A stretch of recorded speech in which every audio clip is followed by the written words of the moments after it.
djali ti janë sekseri kryesor që dohet me shku kaj për me marrë një leje aty.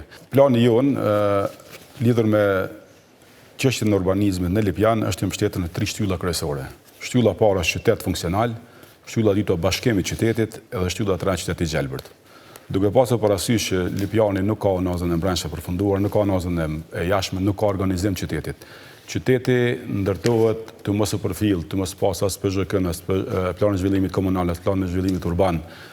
Punojnë me do harta zonale që shkojnë majtas, djatas. Realisht, çdo gjë bëhet për interesa klanore edhe të njerëzve të caktuar, të udhëhequr nga Imre Ahmeti e të mbështetur nga djali i tij.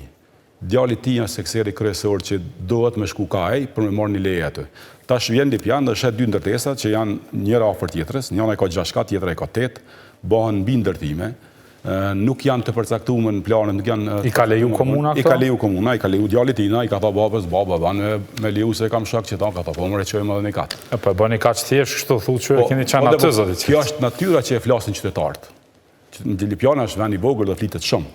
Dëmo këto janë klane që ne kemi ja publiku të gjitha këto që i ka bon, këto janë të bomët e tina.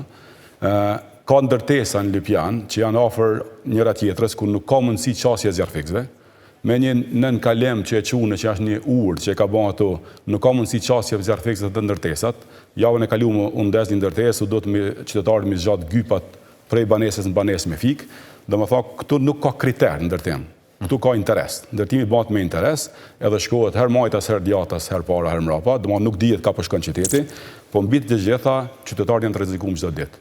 Pse nuk ka qasje të zjarfikësve, nuk ka shkallë emergjente, aty ku thohet përdoren shkallët emergjente në ndërtesa të caktuara, nuk ka dyrë antizjarr, kështu që nuk mundet mu përdore e shkallë.